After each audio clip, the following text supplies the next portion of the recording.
los años 70 me choqué con que parte de mi generación decía hay que agarrar las armas y empezar.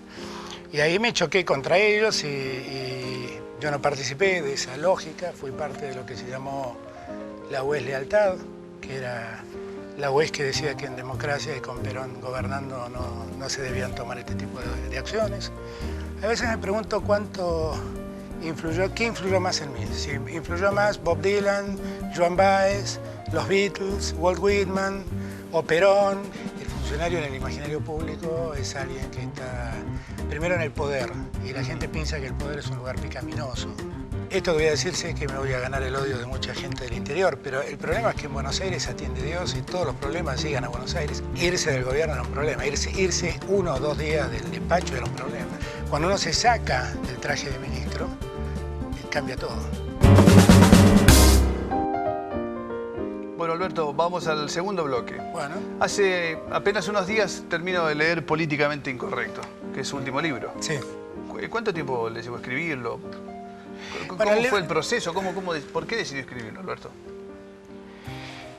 Hay dos cosas. El libro fue escrito en gran medida a medida que los hechos ocurrían.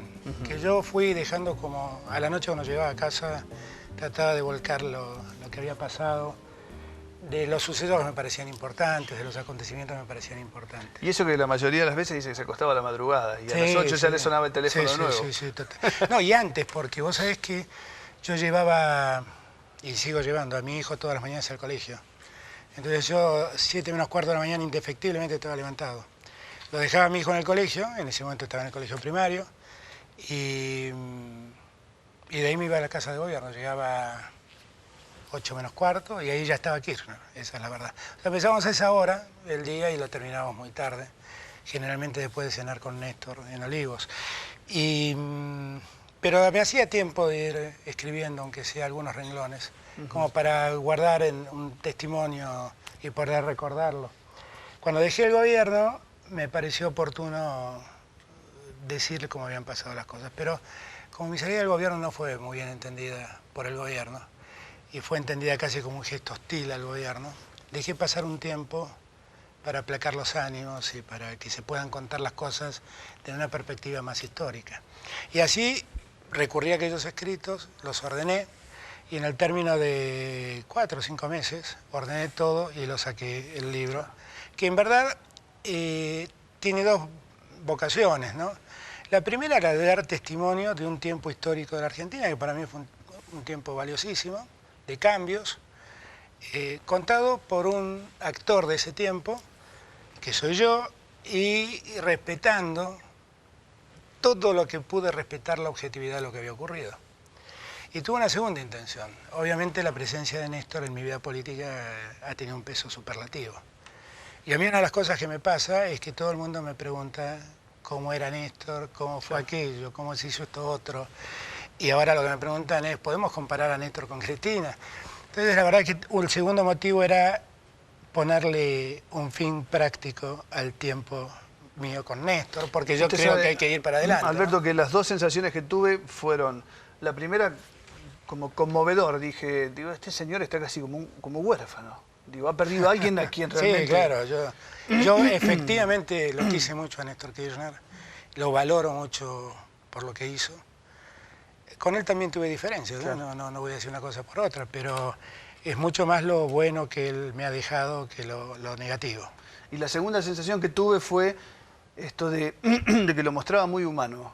Mucho más humano, al menos de lo que... Es que lo era. Kirchner fue un tipo espléndido. Aún en los momentos difíciles, donde él y yo discutíamos por cómo encaraban las cosas, no estando ya en el gobierno, él nunca dejó de hacerme sentir que era mi amigo. Y me acuerdo que alguna vez alguien que fue a hablarle y le recriminó, le dijo, bueno, ahora podemos hablar porque ahora no está Alberto, y entonces sin Alberto, que era un impedimento, ahora vamos a poder hablar, lo frenó categóricamente y le dijo, estás hablando de un amigo mío, ni se te ocurra seguir hablando así. Y lo paró mal delante de todo el mundo. Y ese es el Kirchner humano, fue un gran amigo, la verdad una gran persona que yo quise mucho entrañablemente, que como todos los que tenemos exposición pública, generamos amores y odios, gente que nos quiere más, gente que nos quiere menos. Yo suelo decirle a mi hijo que no disfruta de mi entre comillas, fama, y por ahí le molesta mucho que estoy comiendo con él y viene alguien y me empieza a hablar y si quiere hacer una foto. Y él me dice siempre que le resulta muy molesto. Yo le decía, mira, lo peor de todo es que la fama política, la fama entre comillas política, es la más ingrata de todas. Porque ahí divide, la fama política divide. Yo lo veo a un jugador de River o de Boca y me parece un buen deportista y me parece un tipo espléndido. Pero no es lo mismo en la política, porque además cuando uno ha estado en el gobierno, uno ha tomado decisiones que ha beneficiado a unos y ha perjudicado a otros, porque el secreto de gobernar es administrar esas diferencias. Pero al margen, haciendo abstracción de la fama política de Kirchner, yo guardo por él un gran reconocimiento porque confío mucho en mí. Un gran cariño porque fue un buen amigo, un buen amigo. Y más allá de todas las diferencias que todo el mundo conoce que tuve. Fue una buena persona conmigo. Alberto, usted cuenta muy bien toda la relación desde que se deciden por esta aventura presidencial, la aventura de la candidatura presidencial. Digo, ¿volvería a acompañar a otro dirigente hoy en día en una aventura de esta magnitud? Sí, en tanto y en cuanto, porque yo llamo aventura, porque todos creían que nosotros estábamos locos, hasta Cristina creía que estábamos locos. Cristina me recriminaba y me decía que meterlo a Kirchner a pelear la presidencia lo iba a llevar a perder la presidencia y a perder la provincia. Y me lo recriminaba permanentemente. Y yo estaba muy convencido porque Kirchner me había convencido. Esa es la verdad. El mérito es de Kirchner, que me haya convencido como me convenció. Y si yo encontrara a alguien con las características de Kirchner, yo no tendría problema en colaborar. Yo no creo que la política sea un acto narcisista. Es decir, yo no hago política porque yo quiero ser candidato o yo quiero ser presidente. La política para mí es un proceso colectivo, necesita de todos. Necesita usted, de las que están aquí, de millones de argentinos que tienen que embarcarse en un proyecto de cambio que a todos convence y a todos conforme. Y ahí cada uno tiene un rol. Yo acepto el rol que me toque y acepto acompañar a cualquiera que pueda ponerse al frente de ese plan. Yo hoy por hoy lo que siento es que los liderazgos están muy quebrados. Y nadie lidera claramente a la sociedad. Y me parece además que la sociedad está reclamando algunas cosas como la sensatez y el conocimiento de la cosa pública. Y como nadie habla y nadie se decide, me he decidido. Y por eso por primera vez estoy trabajando para un proyecto que yo hoy en día lidero, pero que puede liderar otro si es que está en mejores condiciones. Y yo lo acompañaría sin ninguna duda. Y seguramente lo que le voy a requerir es que me convenza como me convenció Kirchner. Además Kirchner me convenció con su acción también. Porque Kirchner, cuando estábamos terminando el mandato, un día revisando papeles, limpiando esas cosas que uno hace en su despacho, que se pone a limpiar y a tirar papeles viejos, me encontré con unas plataformas. Y me puse a leer y a marcar todo lo que habíamos hecho. Habíamos cumplido más del 90% de la plataforma. Y yo creo que para alguien que hace política y le toca gobernar, no debe haber satisfacción más grande que esa. Sentir que uno cumplió lo que dijo que iba a hacer. En un país donde todos prometen y después se olvidan. Y es peor, en un país donde en algún momento se llegó a prometer exactamente lo contrario a lo que efectivamente después se hizo. Para mí ese fue un momento... Yo rescato mucho esa época. Me parece que fue una época de mucha voluntad, vocación, decisión. Alberto, ¿qué siente? ¿Una especie de decepción para lo que vino después? A mí me parece que la crisis de la 125, de la famosa resolución 125, generó en Néstor y Cristina que fue iniciativa de Néstor, perdón. Usted lo dice en el libro, fue iniciativa de Néstor. ¿Qué cosa? La 125. La 125 surgió porque Néstor no quería que nosotros terminemos con los subsidios. Y decía que si terminamos con los subsidios al transporte y a la energía, íbamos a enfriar la economía. Entonces recomendó mejorar los ingresos. Y el único sector que estaba en condiciones de hacer un aporte mayor era el campo, porque todavía tenía un precio extraordinario la soja en ese momento. Y nosotros dudamos, pero de repente apareció Moreno con un proyecto que ponía retenciones fijas sobre toda producción agropecuaria del 60%. O sea, era que el Estado se quedaba con el 60% del precio de la exportación de cualquier producción agropecuaria. Y nos pareció un disparate. Entonces se puso a trabajar Martín Lustó en la resolución 125, que comparada con aquella idea de Morena era un juego de niños, claro. Era un juego de niños.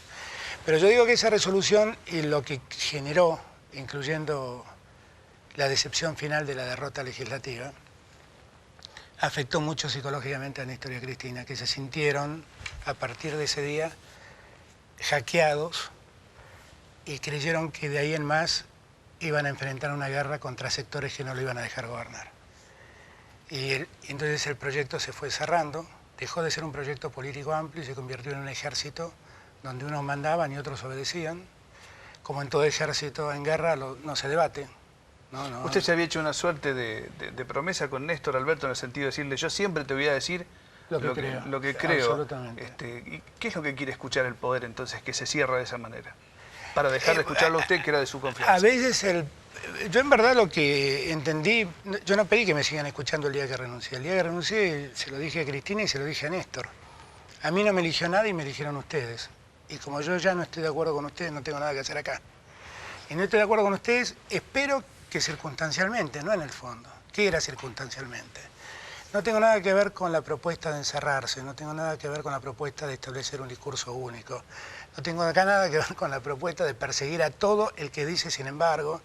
Y no tengo nada que ver con alguna de las políticas que ustedes están proponiendo, pues me parece que son políticas disociantes, no son políticas de acumulación de gente, de contención de sectores sociales. ¿Y el poder, en ese nivel, Alberto, advierte que se está cerrando?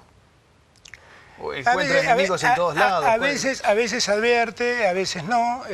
También tiene que ver con la vocación de cada uno. Por eso yo digo que el conflicto de la 125, yo creo que afectó mucho en el ánimo y en la psicología de los dos, de Néstor y de Cristina.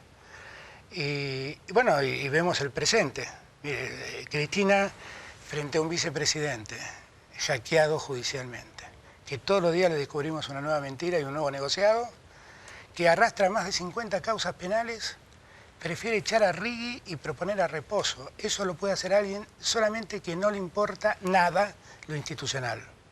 Eso lo hace alguien que tiene un profundo desprecio por las instituciones. De otro modo no se entiende. Y le exige a su cuerpo político que lo acompaña, ya no le exige obediencia, le exige complicidad con Vudú, porque todos saben que Vudú mintió. Y Vudú no puede explicar lo que hizo porque es inexplicable. Cuando intenta explicarlo, miente y queda al descubierto. Y la verdad es que esas cosas a mí me deprimen mucho, porque nosotros llegamos para tener una justicia independiente, no para tener esto. No para esto. Eso a mí me apena.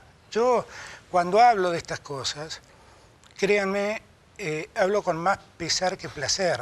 A mí me duele todo esto. Yo el mayor temor que tengo es que el tiempo que yo dediqué honestamente a ser jefe de gabinete se convierta en tiempo perdido.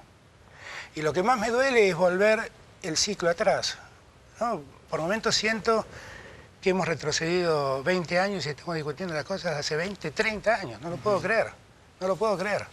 Alberto, creo que usted señala en el libro, si mal no recuerdo, que una de las medidas que mayor respaldo o unanimidad encontró en la sociedad fue la renovación de la Corte de Justicia. Absolutamente, sí.